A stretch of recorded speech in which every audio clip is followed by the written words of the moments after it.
Okay, we're going to change the infamous spark plugs on a GM 3.8 liter supercharged. This happens to be a 2005 Pontiac Grand Prix 3.8 liter supercharged. The nightmare is trying to get back to the back plugs when you get ready to replace the spark plugs. And what we're going to do is we're going to show you the easiest way that I found. It's not even anywhere else online or on YouTube, so I found that this to be the most easiest way to do it. So what you're going to do is, of course, you're going to take the engine cover off and put that someplace. Put this back on so you make sure that nothing gets back into the engine. I'm going to place this engine cover somewhere else. Then what we're going to do is we're going to take a ratchet strap and we're going to hook it onto the back of the alternator bracket here. And then right underneath the engine mount that goes on the radiator core support is a bracket that you can hook into with your hook. So let me hook into that. Get this done here first. Hook into the radiator bracket first, and then we'll hook onto the alternator bracket because it's easier to access the alternator bracket.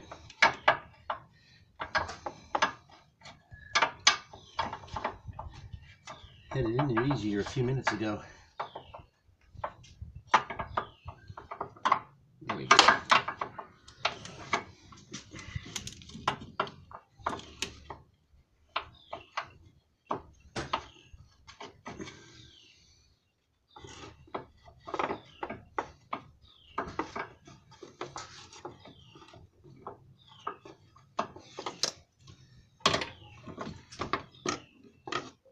Hook into the looped part of the engine mount in there, and then take your ratchet strap and bring it over to the alternator bracket, which is mounted onto the engine. And then what you're going to want to do is just give it a couple of ratchets until you just feel the engine move forward just a little bit. You can see it moving just a little bit on the motor mount here. Okay, then what we're going to do is we're going to take those motor mounts, not off, but we're just going to loosen up that bolt and that nut. So you're going to need a 15mm socket, and you're going to need a 15mm wrench. So we'll put the socket on this side, the bolt on this side. We'll take that bolt off. And we'll take the nut off, and we'll slide the bolt out. We're going to put this right over here for safekeeping. And we're going to do the same thing with the other side. I take the bolt out this side. Notice how we're using all the safety precautions. Of course, you want to disconnect your battery whenever you work on your car, and you want to make sure that you've got the proper gear. I've got some working gloves here. Of course, you always want. Now, once you get this, the reason why you want to strap this out on first is because you want to be able to work this a little bit, because these bolts sometimes, once you take one out, the other one might be difficult to come out. This one, I got a little bit of tension on the engine so that not all the weight's on the engine. Because I strapped it just a little bit, I'm going to be able to pull this bolt right out of there easy. Some people, I want you to tap them out. Some people want you to work them out. You don't have to. Then what I want you to do is I want you to loosen up these bolts down here. But I don't want you to take them out. All I want you to do is just loosen it.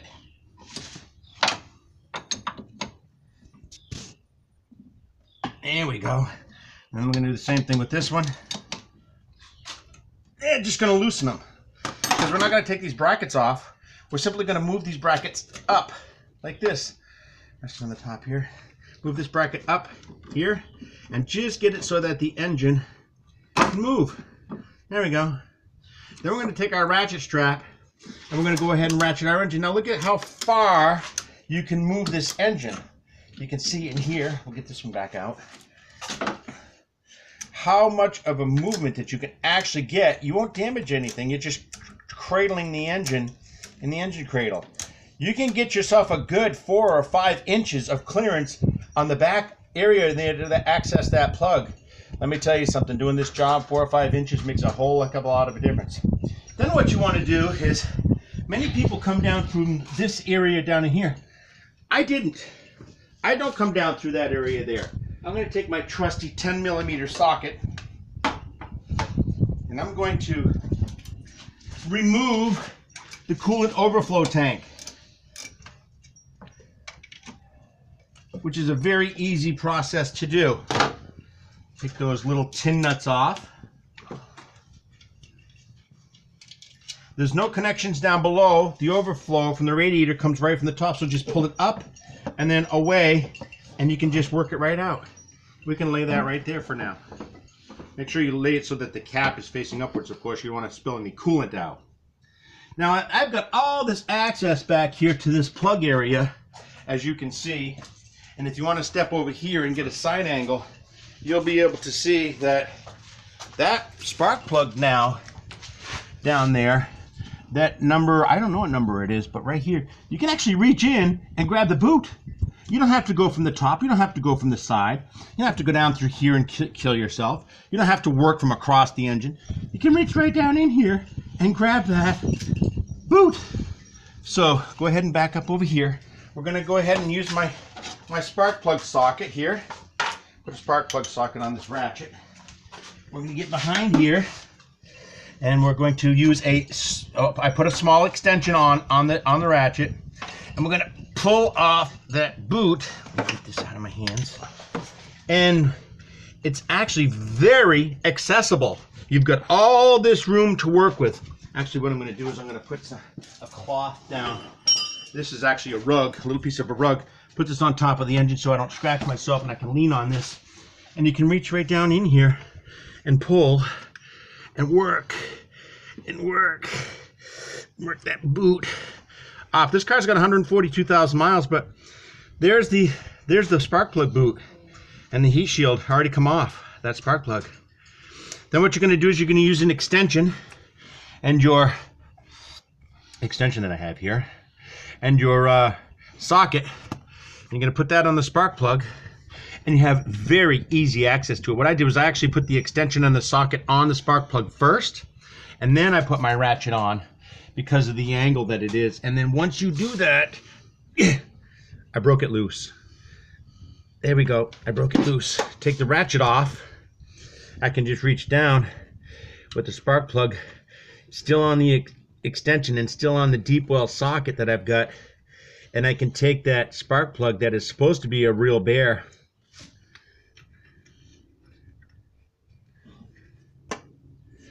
right out. The rest, as you can see, will be very easy to do. The problematic one was always this passenger side spark plug.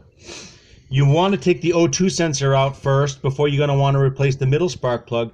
But as you can see, by doing this and moving the engine forward, like I told you, you have total access to all the spark plug ports back here.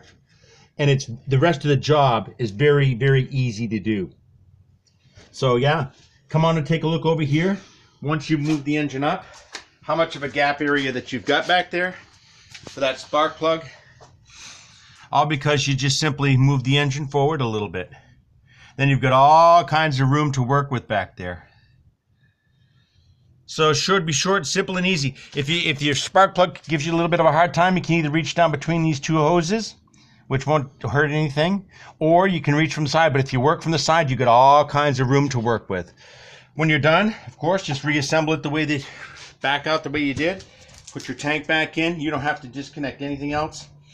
When you get ready to align your engine mounts, let your ratchet off slowly until you can align those bolts to get it back in alignment, and the job's done.